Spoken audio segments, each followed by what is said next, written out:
Ay, ano yan? Ha? Ha? Bayawak? Tingnan niya, tol. Namana po kasi kami dito. Ay, sila pala, namamana ng isda. Ayun yung nahuli isda, oh. Ay, ba't ganyan yung bayawak? Ay, may ano na, oh. Siguro nung ito, ganito nangyari dito. Matagal nang nakaano yung bayawak. Tapos neto lang pinakawalan. Ayan, oh. Oh. Ayun po yung nahuli na. Tol, laki nahuli mo. Patingin mo na yan. Yung bayawak, pakawalan natin niya. Oh. Kawawa naman. Ayun, nahuli niya. Kita ko talagang... Yung pana mo, naiwan mo na doon. Oo, naiwan ko. Bigla ko na. Pakawalan mo, tol. Tol, pakawalan mo. Diyan na lang din. Kasi mas may lakas sila sa tubig. Oo. Tol, tol, dito. Sige, okay lang yan. Diyan. Sige. Sa may tubig, sa ilalim, tol. Tol, dito. Diyan.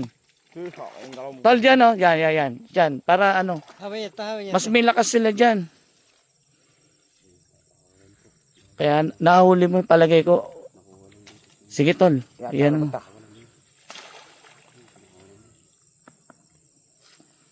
Bakit na ano siya, no? May ano siya sa ano?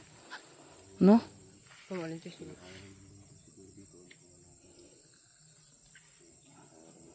Wala na yan, nakalayo, mabilis sa tubig yan eh. Oo nga. Mabilis, wala na yan. Tel, tingin niya yung huli mo, tol. Ayun. Munod. Hindi, maghahanap na naman. Tingin niya, tol, yung huli mo.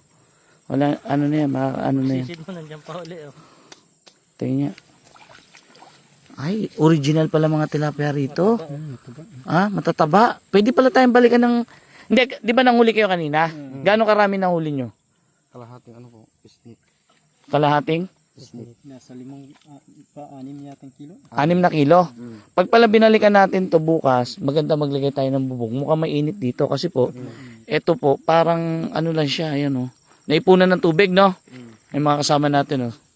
Sila Nicole. Parang naipunan na ng tubig lang yun, no? Oo, naipunan. Mayroon pang Nung nakarantag ulan pa to. Oo. mayroon pang malalaki dito to. May malalaki pa dyan? Dalag. Yung dalag halos ganito kalalaki. Oh? Yun po, abangan nyo, napakalalaki pala ng dalag dito. Ito muna yung... Si Jonas Pero ang tanong, hindi ito pwede bang hulihan to? Walang... Ito parang ano siya.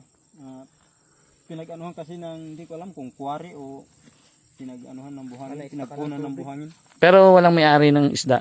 Wala. Wala. Ayun po. Ito babalikan namin to para manghuli ng isda dito. Para pangulam sa sitio. Para maiba naman, dito naman tayo manghuli ng isda. Kaganda, may bayawak pa yun. Baka bukas, Meron pa yan. Baka sawa na. Hindi. Ano yan, pinakawalan na lang na nakahuli yan. Oo. Kasi may ano na yung ano niya eh. Yung sa bewang eh. Oo. Dali. Halata eh. Sawa, marami dyan. Oo.